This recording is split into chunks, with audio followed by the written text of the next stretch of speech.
Yeah. That's what we do. So you're suggesting now we go with another proposal, and then someone like you can come again, and then we go with another proposal, and another proposal.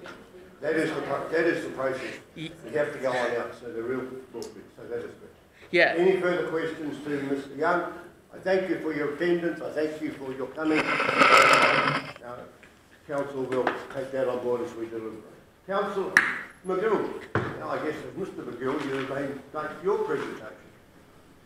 Thank you, Your Worship. Do you mind me staying in the same position? No, you can stay there and we will look at you there. You want to put it to the council, but I'm not sure. You asked us.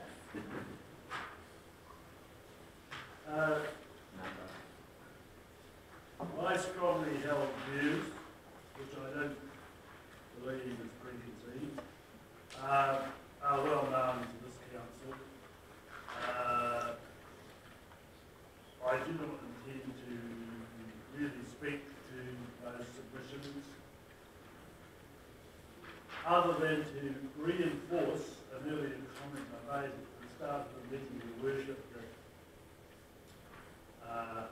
insofar as this issue of secession, which seems to have gathered some sort of momentum at the top table, I reinforce the fact that I would vote for, if there was ever came to a vote, for Tiwao to remain in the South Waikato district. And I want to reiterate to my fellow councillors that the only reason that I put that in there, and I think the board as well, was because there were people who had raised the issue and felt that all of the council needed to be aware of that issue. By far, the most important issues are the question of the councillors, the wards, and the representation of the just highlight a couple of things. But first, before I do that, there has been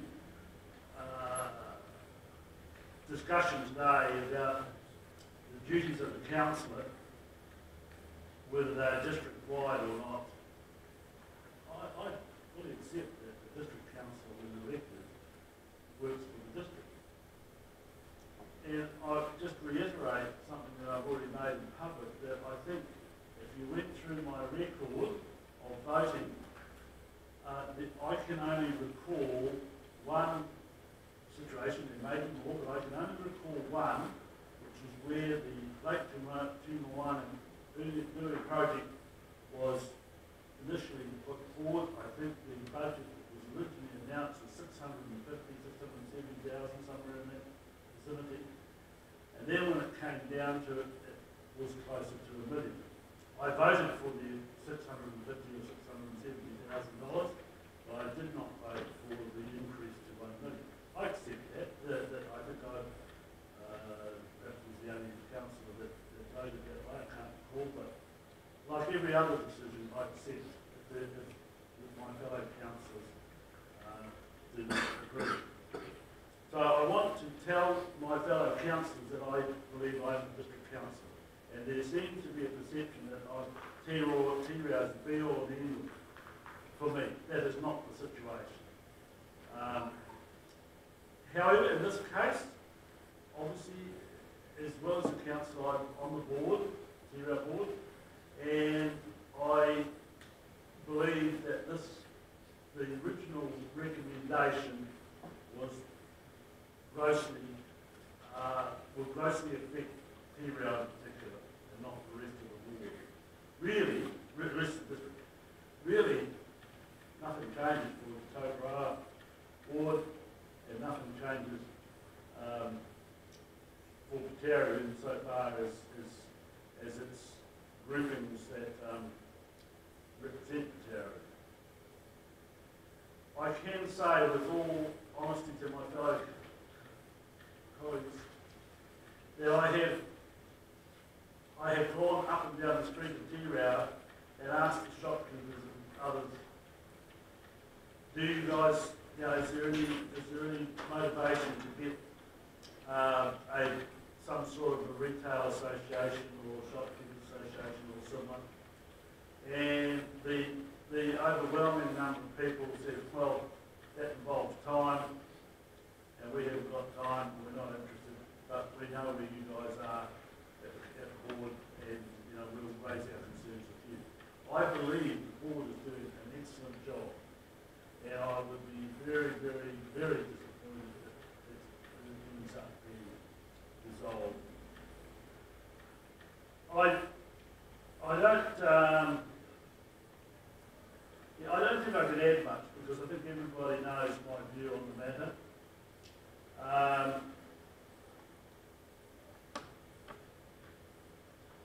And I'd just like to perhaps just make a short comment on harmonisation, which seems to be an overused word at the moment, in my opinion.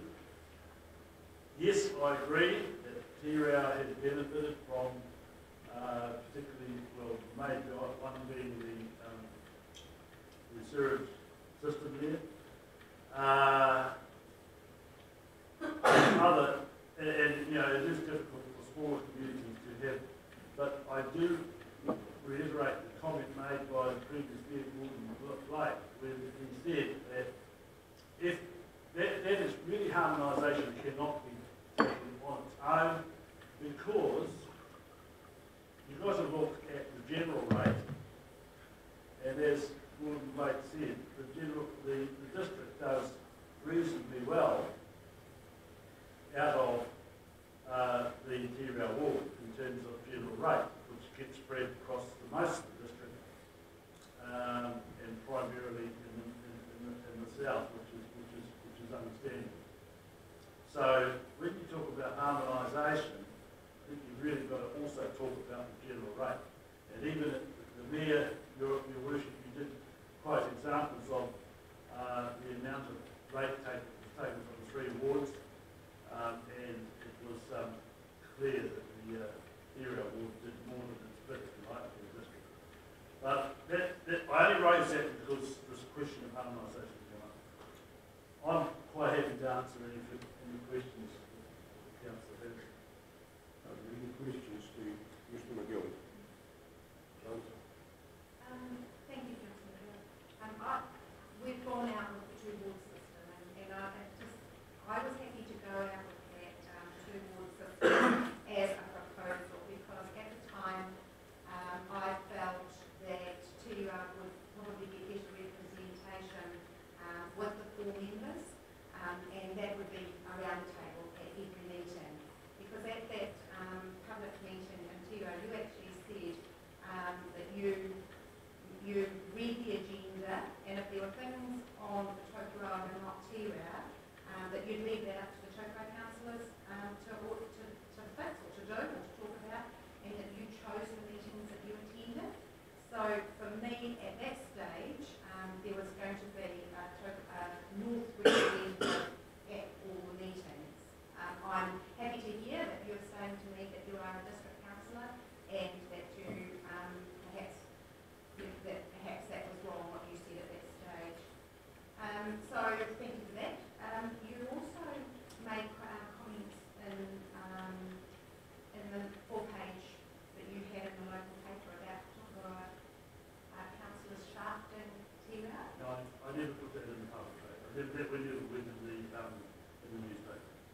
Well, it was definitely said at the Te Reo public meeting. But it was not in the Okay, I thought it was. Okay, thank you for that correction.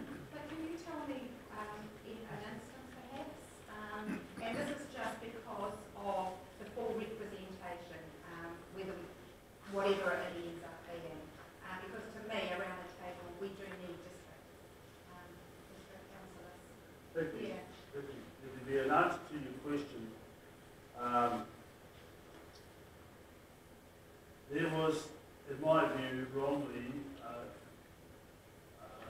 put out in the public that I had the least attendance of all of the councillors on the council, and it was actually published how many meetings I went to, as opposed to how many meetings there were held in the last calendar year. I felt that disclosure to the public was demeaning to me, and I felt that it was unnecessary, and I felt that it was wrong. I therefore felt